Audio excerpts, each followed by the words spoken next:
Menikmati alam bisa dengan cara arif dan bijaksana. Namun ketika alam murka dan tidak bersahabat, kita bisa merasakan akibatnya. Ratusan mil dari bibir pantai kita terombang-ambing di tengah lautan.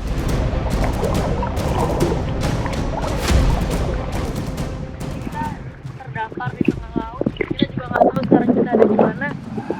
Sejauh kita memandang, kita nggak bisa lihat ada pulau, dan kita hanya mengandalkan sebuah pelikan dan juga sebongkah kayu untuk kita bisa tetap mengambang di sini.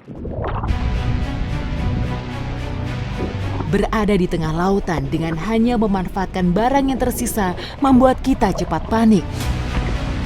Berpegang dengan benda yang mudah mengapung adalah tindakan yang tepat sampai kita diselamatkan atau menemukan daratan. Makanya memang kita nggak boleh melakukan terobosan tindakan, jadi kita benar-benar mengikuti kemana arus membawa kita, dan semoga aja kita bisa bertemu kapal nelayan atau pulau yang bisa kita singgahi. Di tengah laut tanpa perlindungan membuat tubuh kita mengeluarkan banyak energi. Terpaan panas dan hujan membuat ciut nyali kita.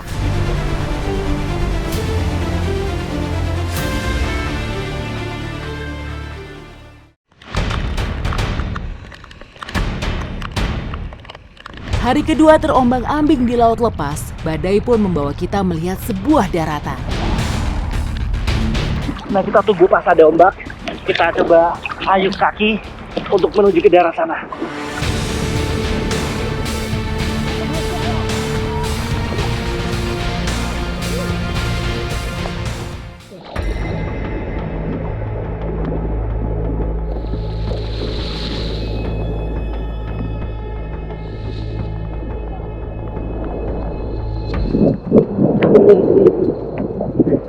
Pas hujan, oke, kita buka peralatan dan kita gunakan ini untuk tampung air hujan.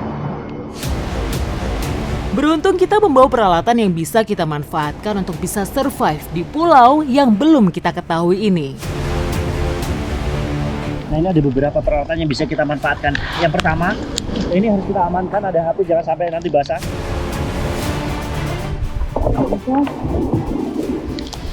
Jadi kita udah nyoba untuk manggil bantuan, tapi masih belum bisa. Tidak apa-apa, kita sambil menunggu kita dapat bantuan, kita akan memanfaatkan yang ada di sini. Alat komunikasi tidak berfungsi dengan baik. Artinya, kita harus tetap di pulau ini sampai menunggu bantuan datang. Ini nanti bisa menampung air hujan, karena kondisi sekarang sedang hujan dan aku akan bikin beberapa manfaat alam yang ada di sini. Ya, kalau kita gali ambil air dari dalam Bisa juga, nanti kita bisa menggunakan alat untuk koil untuk membuat penampungan air juga. Jadi semakin banyak air akan semakin bagus.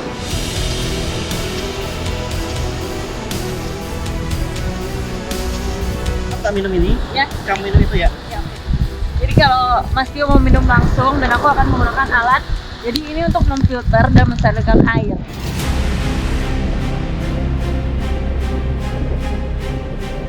Jadi ini emang karena di dalamnya ada karbonnya, ada filternya, makanya kita harus sedotnya tuh kuat banget. Kalau nggak ya nggak keluar deh, harus usaha minumnya.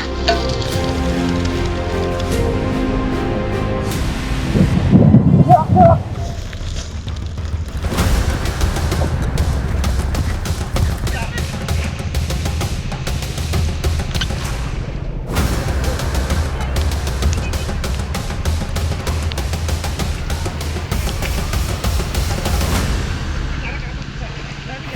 Nah, biawak ini kan ketika dia di air, dia cukup cepat untuk berenangnya. Tapi kalau di darat biasanya jarak 100 meter itu apabila kita kejar, itu dia akan cepat capek. Makanya kenapa tadi ketika saya tangkap langsung bawa ke darat.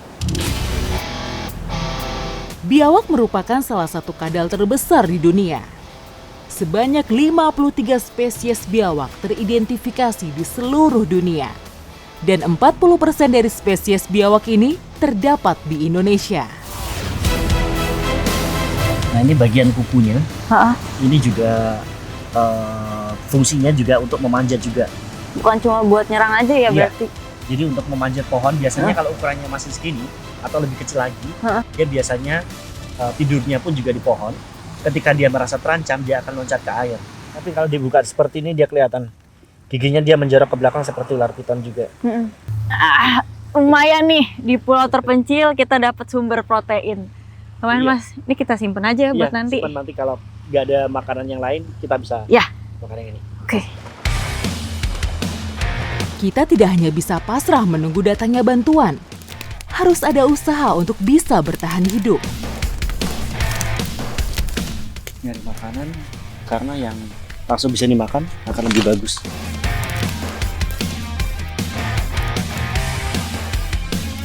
Asupan makanan adalah hal terpenting agar kita tetap terus bertahan.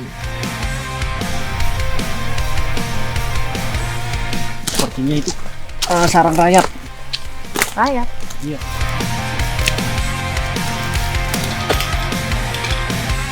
Sarang rayap gede banget sih. Ini kira-kira kayak kerajaan nih, kerajaan rayap kan di dalam sini. Iya, mudah-mudahan ada ini. Coba kita bongkar dulu. Sarang rayap ini menjadi benteng dan rumah bagi koloni-koloni rayap di dalamnya. Terdapatnya sarang rayap menjadi indikator jika di daerah sini kesuburan tanahnya terjaga. Ada sesuatu kah? Masih Kosong. kering, sarang kering. Oke. Kita robohin aja ya. Cobain Pakai tendang aja. tendang aja. Kita coba. Oke.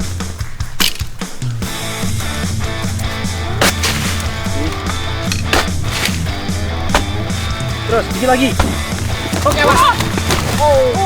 Enggak apa-apa. Besar tadi kenapa nggak ada isinya ya? Kita Kering, Mas. Iya, sudah kering. Ini udah ditendang pun harus berkali-kali nendang. Iya.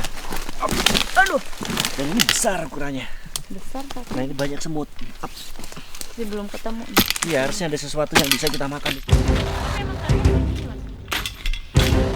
Rayap membangun sarang berupa pori-pori kecil dari tanah.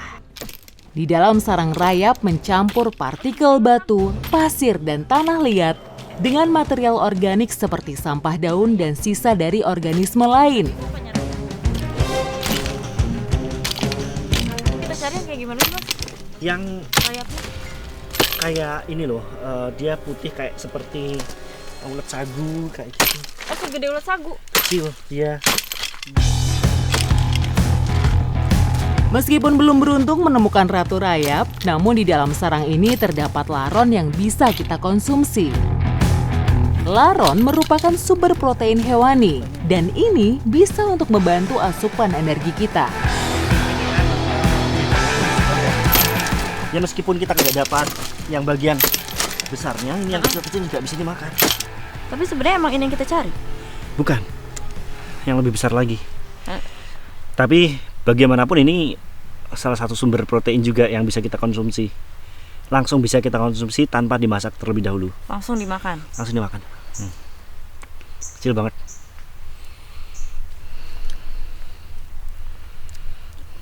Ini mungkin karena saking kecilnya, Iya. jadi nggak ada rasanya, cuman ada tekstur kenyal aja. Iya. Menyusuri lebatnya hutan pulau tak berpenghuni ini, kami menemukan sumber energi lain yang bisa kita konsumsi. Nah ini bisa dimakan juga. Oke, banyak. Ah, ini kalau tadi kita udah nemu protein, akhirnya sekarang kita nemu Iya. karbohidratnya. Kita coba. Ada satu lagi di sini. Nanti kalau buat belah, pengen belah bagian sini, ini biasanya ada buah yang putih di dalamnya, tapi biasanya kering. Tapi nanti kita coba.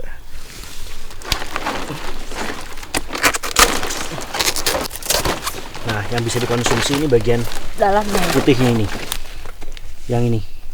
Jadi dibongkar aja. Selain kandungan karbohidratnya yang tinggi, umbut kelapa ini juga mengandung energi, protein nabati, dan lemak.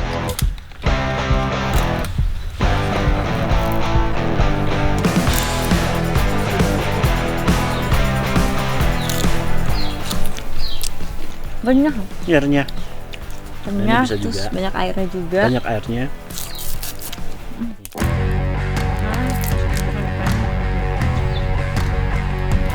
Tapi kalau udah mulai kuning di sini, ini nggak bisa.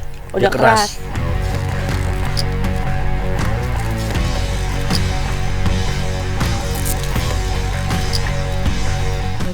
Lucu ya betul kayak kipas. Namanya kecil banget. Hmm. Gimana rasanya? Nah ini dia lembut. Ini lembut. Ini kan kayak kipas juga ini.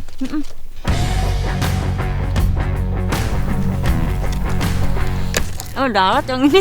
Alat ya? Keras ya? Yang ini? Yang ini kayaknya alatnya. Ah itu bisa. Iya. Kayaknya jadi tandanya nih. Itu Kalau- tepi, bagian tepi. Tapi kalau udah mulai menguning itu Iya. nggak bisa dimakan. Mm-mm. Alat.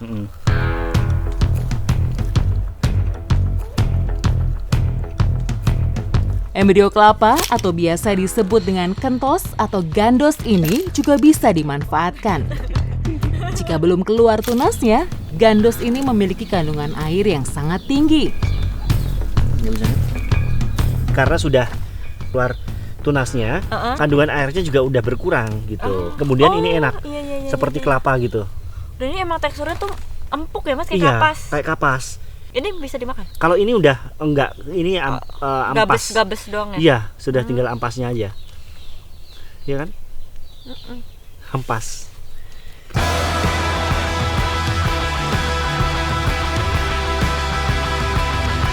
Kita cari lokasi sama bahan untuk buat bikin bivak untuk bermalam.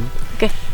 Tapi kita carinya pinggir pantai agar kita mudah untuk memantau apabila ada kapal, kita bisa langsung nyari Minta bantuan. pertolongan, iya. Iya.